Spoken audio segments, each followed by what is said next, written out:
Você já parou para pensar em como consegue o que deseja das pessoas ao seu redor? Talvez tenha sido aquela promoção que você tanto queria, convencer alguém a sair com você, ou simplesmente fazer com que seu parceiro assumisse a tarefa de lavar a louça. Às vezes, parece que conseguir o que queremos deveria ser tão simples quanto pedir, não é mesmo? Mas sejamos honestos, nem sempre é assim tão fácil. Agora, imagine se você pudesse identificar, e até mesmo se proteger contra tentativas de manipulação no seu dia a dia. Isso soa poderoso, certo?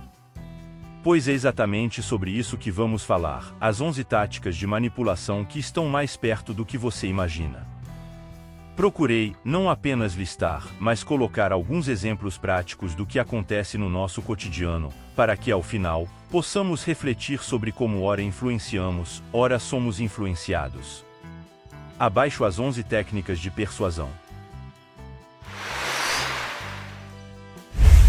Quem nunca se deparou com aquela pessoa que, com um simples elogio ou um sorriso, consegue o que quer? O charme é uma arma poderosa na manipulação, fazendo com que você se sinta especial e mais aberto a atender aos pedidos da outra pessoa. Imagine-se em um ambiente de trabalho, onde o charme se torna a sua ferramenta mais valiosa. Você precisa que um colega assuma uma tarefa complicada, algo que normalmente estaria fora do escopo dele. Ao invés de simplesmente pedir ou exigir, você começa elogiando sua competência e habilidade única para lidar com desafios difíceis. Sabe, eu sempre admirei a forma como você resolve problemas complexos. Ninguém tem a mesma capacidade de pensar fora da caixa como você. Essas palavras não apenas inflam o ego do seu colega, mas também criam um terreno fértil para o seu pedido. A abordagem não é direta, mas sim habilmente embalada em admiração genuína, tornando difícil para ele recusar a tarefa. Bem menos agradável que o charme, a coerção usa o medo e ameaças para conseguir o que se quer. Se você não fizer isso, algo ruim vai acontecer. Essa tática apela para o medo de consequências negativas. Imagine que você está liderando uma campanha para promover a vacinação em sua comunidade, enfrentando um alto nível de hesitação. Para persuadir eficazmente, você começa com uma abordagem sutil, destacando as consequências indiretas, mas significativas, de não se vacinar. Nos últimos meses, vimos um aumento preocupante nos casos de gripe, afetando especialmente aqueles que são mais vulneráveis entre nós, como nossos idosos e crianças pequenas. É doloroso ver famílias inteiras lutando não apenas com a doença, mas com o fardo emocional e financeiro que vem com uma internação prolongada. Aqui, o medo não é evocado pela ameaça direta da doença em si, mas pelas suas consequências devastadoras, pintando um quadro que ninguém gostaria de enfrentar.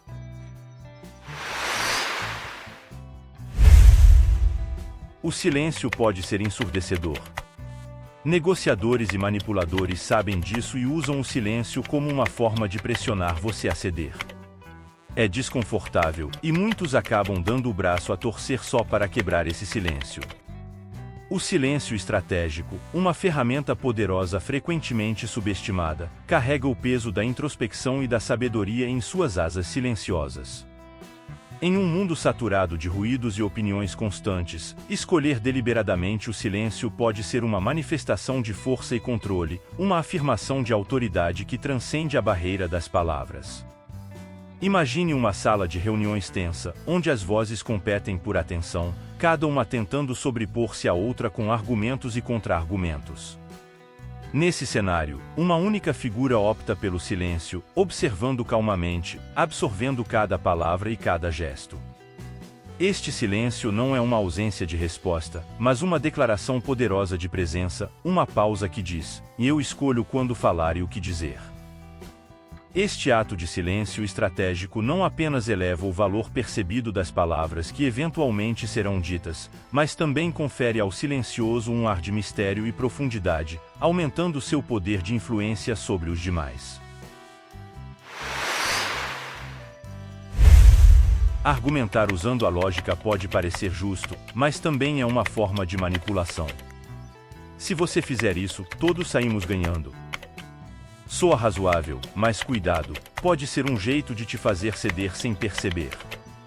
O apelo à razão é uma técnica persuasiva que transcende o mero convencimento por emoção ou autoridade, ancorando-se firmemente nas bases da lógica e do pensamento crítico. Ao empregar este método, apresenta-se argumentos que são cuidadosamente estruturados para apelar ao intelecto do ouvinte, incentivando-o a chegar a conclusões lógicas por conta própria. Imagine-se diante de um público cético, armado não com promessas vazias ou retórica inflamada, mas com dados, fatos e uma sequência de raciocínios clara que ilumina o caminho da dúvida à compreensão. Nesse cenário, cada argumento é uma peça de um quebra-cabeça, projetado não apenas para se encaixar perfeitamente no lugar, mas para revelar uma imagem maior que é irrefutável na sua lógica. Este não é apenas um desafio ao entendimento do público, é um convite para que embarquem numa jornada de descoberta, munidos apenas de sua razão como guia. Voltar a comportamentos infantis como birra ou choro para conseguir o que se quer é mais comum do que você imagina. É difícil dizer não quando alguém age assim, não é? A técnica de regressão, em seu núcleo, explora o poder da nostalgia e o anseio pelo que é familiar e reconfortante, apelando para as memórias mais queridas e sentimentos de segurança que residem nas profundezas de nossa psique. Imagine invocar uma viagem ao passado, onde cada palavra é um veículo que transporta o ouvinte para um momento de pura felicidade, inocência ou simplicidade. Neste espaço seguro, longe das complexidades e desafios do presente, argumentos e ideias são recebidos com uma mente aberta, pois estão envoltos na suave bruma da memória afetiva. Ao falar de tempos mais simples, ou ao evocar a imagem de uma era dourada, não apenas se captura a atenção do público, mas se ganha seu coração, criando um terreno fértil para a semente da persuasão crescer.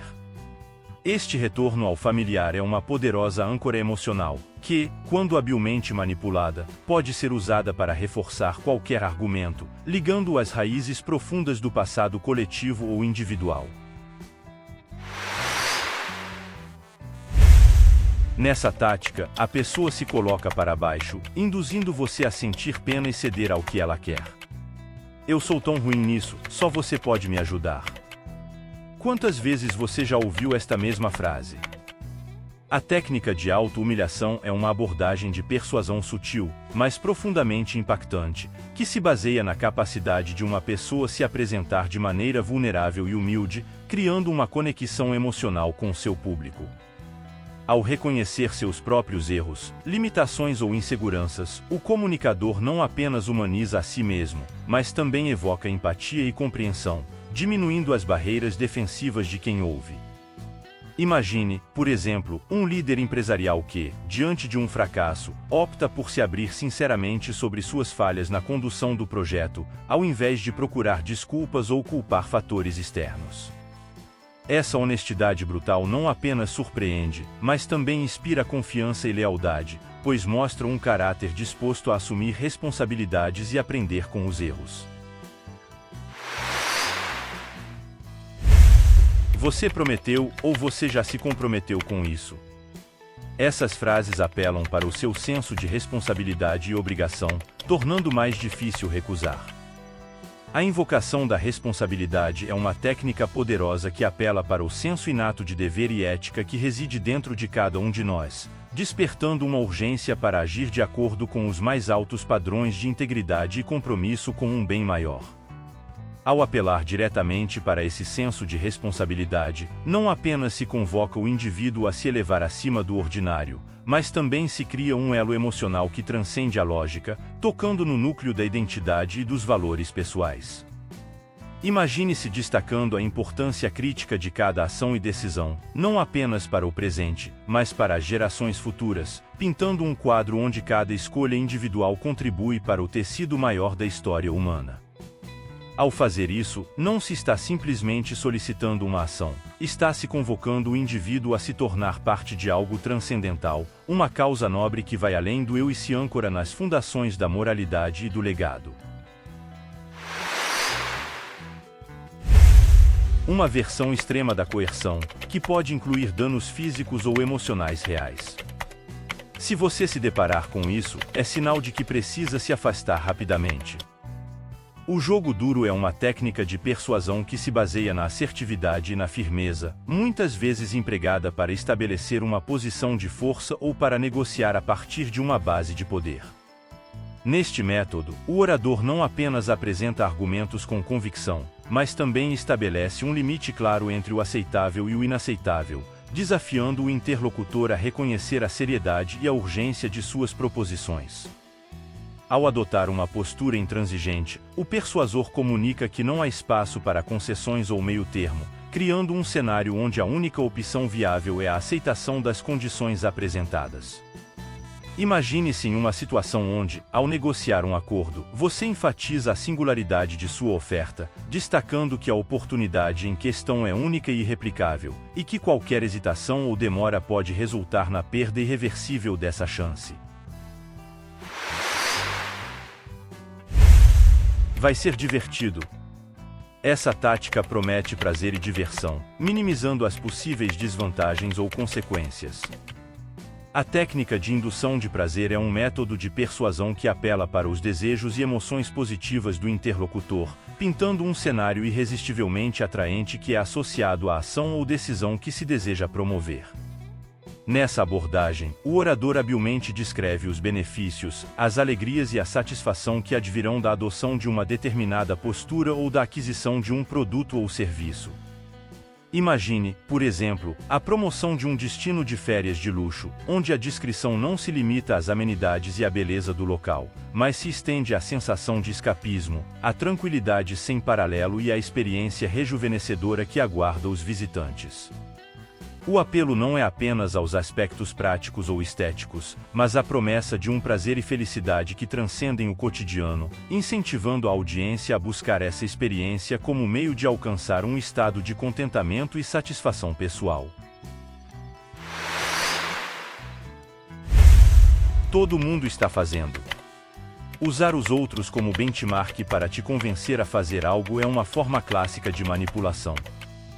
A técnica de comparação social é uma ferramenta de persuasão extremamente poderosa, baseada na tendência humana de avaliar a própria vida, realizações e posses em relação às dos outros. Ao se valer dessa inclinação, pode-se conduzir indivíduos a adotar comportamentos, estilos de vida ou até mesmo opiniões, simplesmente mostrando-os como sendo inferiores ou superiores aos de seus pares. Imagine, por exemplo, uma campanha publicitária que destaca como a maioria dos profissionais bem-sucedidos prefere uma determinada marca de relógio. O subtexto aqui não é apenas sobre o relógio em si, mas sobre o que ele representa: sucesso, prestígio e a aprovação de uma elite.